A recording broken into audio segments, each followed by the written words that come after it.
Hello, welcome back. Today's lecture continues our brief tour through group theory.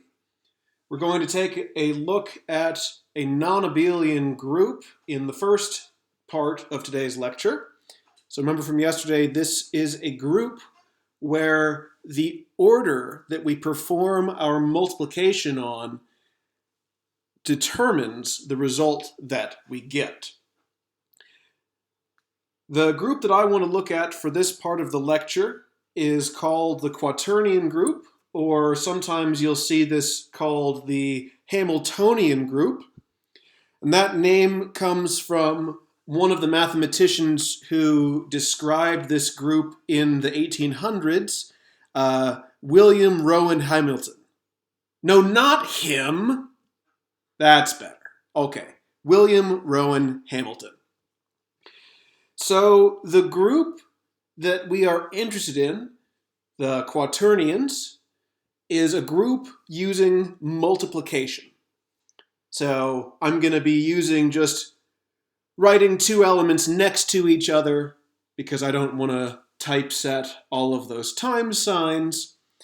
And since I'm using multiplication, my identity element is going to be 1. So the set that I'm using, the set of quaternions, is typically denoted with a blackboard bold H. And I'll say that 1 is an element of H. That's going to be our identity. 1 times x equals x, no matter what x is. And the quaternions also have negative 1. And it has the usual behavior that negative 1 times negative 1 gives us positive 1. Okay, that's all looking well and good.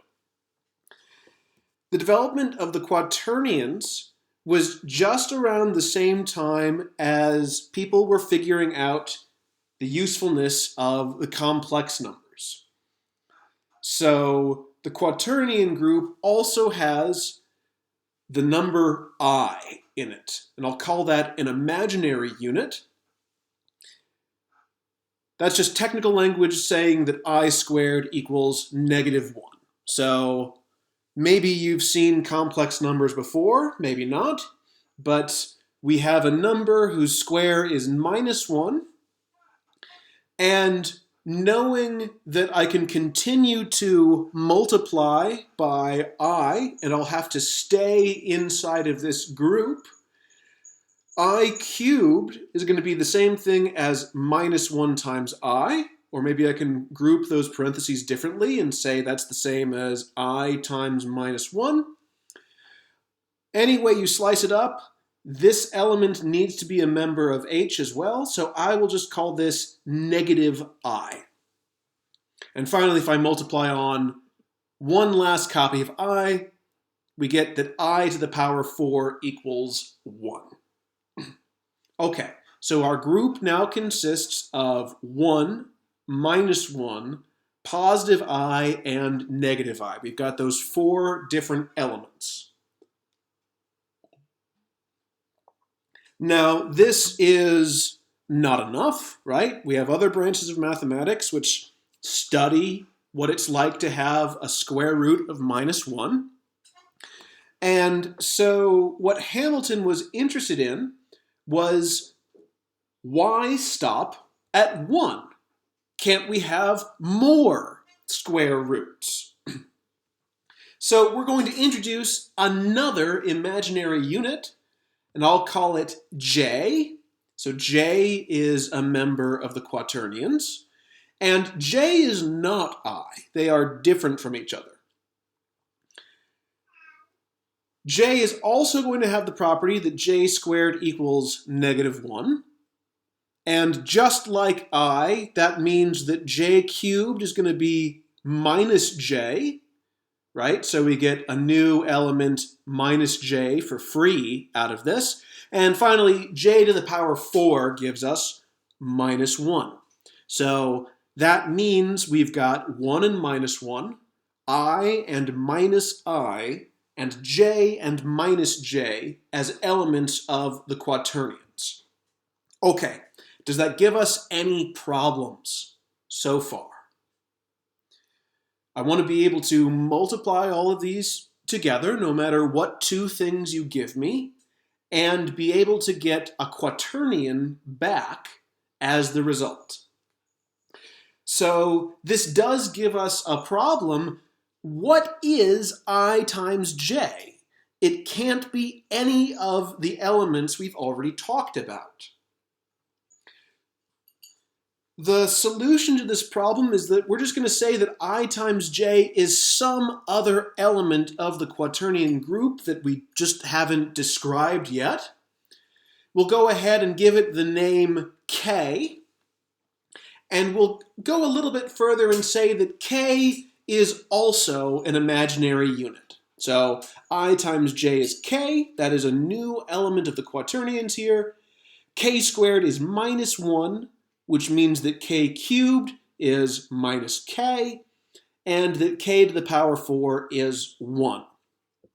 So now we've got another pair of new elements.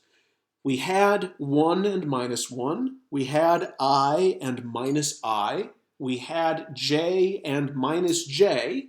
And we had k and minus k as my new two entries here. Cool. So are we done now? Is that the full group? And yes, that's it. There's only 8 things in the quaternions. But we still have a problem of settling what is j times I. So the whole reason I have brought this example is that we are not going to get k. We know that I times j is k, but I claim that using algebra, we can see that j times I is going to give us something else. This is a little bit outside our normal sense of algebra, but everything that I'm doing is going to follow from the steps of just what it means to be multiplying in this group. So I've already said that k squared is going to be minus 1, right? That's what it means to be an imaginary unit. That's how I'm building this group up from scratch. Let me expand a bit. K is just a label, right, for I times j. So I can rewrite the same equation saying that I times j times another I times j has got to give me minus 1. All right. Now here is where I'm going to do the algebraic work. I have this equation, right? All the things in this equation are elements of the quaternion group. And in particular, the formula on the left gives me minus 1. So I can multiply onto the left or right-hand side of just this formula here. I need to be a little bit careful about how I'm doing this.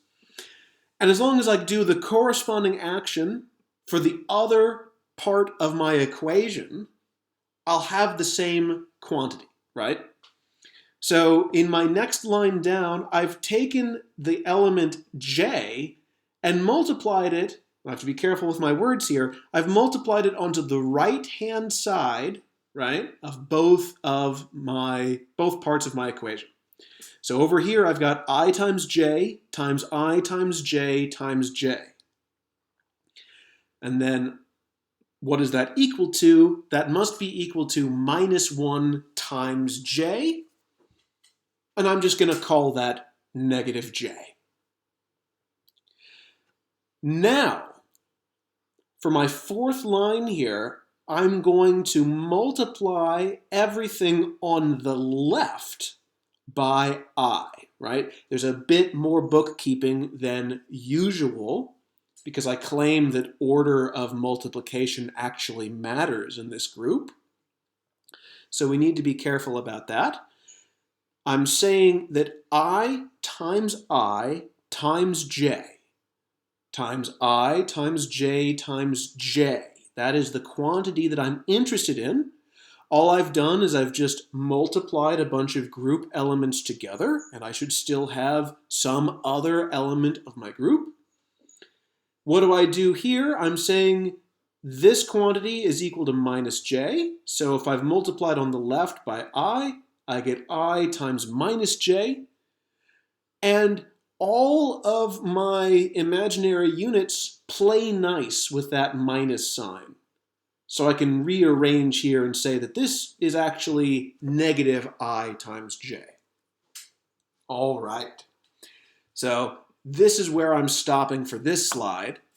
I squared times j times I times j squared equals minus I times j. And here I have it copied again. Oh, it's okay. It's okay. We're almost done. Yes. So, this is the equation that I'm starting with. I'm going to multiply on the left side of my quantities by another I squared. So I've got I to the power 4. Yeah. It's a bit there, but it'll be okay. I've got I to the power 4 times j times I times j squared. We remember that I to the power 4 is the same as 1. And if I'm just multiplying by 1, then nothing changes. So this can actually reduce down to j times I times j squared. What does that do to the other part of my equation? I started with a negative I times j. I've multiplied on the left by an additional I squared. So I've got negative I cubed times j.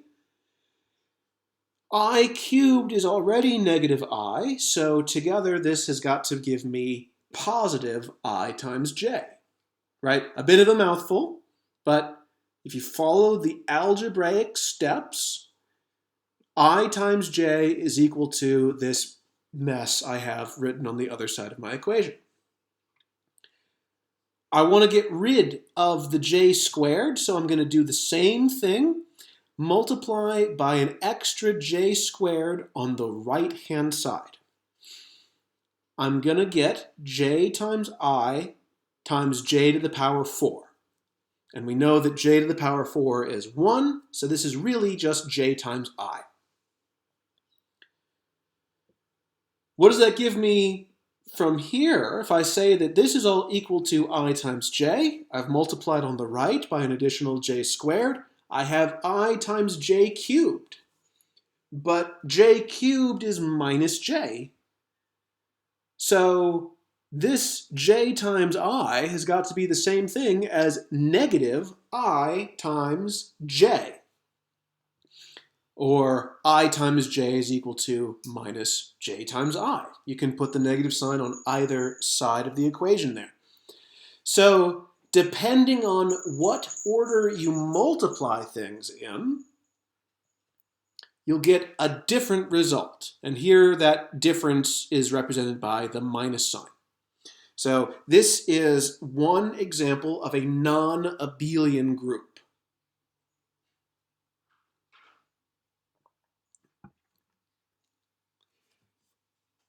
Altogether, there are only 8 elements in the quaternion group, plus minus 1, plus minus I, plus minus j, and plus minus k. And for most of the time, the multiplication will work like you expect it to. Anything involving 1s and minus 1s is fine. I times j is k. In the other combinations, j times k will get us back to I, and k times I will give us j. If you reverse the order of multiplication on any of these formulas, though, we'll get an extra minus sign. So j times I is going to give minus k times j is going to give minus I times k is going to give minus j. Now this might feel very abstract. There's a criticism of the quaternions at the time they were discovered. But you can think of these as matrices. There's certain 4x4 matrices where I is a matrix and J is a matrix, and matrix I times matrix J equals matrix K, and so on. They'll follow all these formulas. I'm not going to delve very deeply into that. This part of the lecture is just to give an example of some more exotic forms of multiplication. But you can shore this up and make it a lot more numerical than I'm doing here.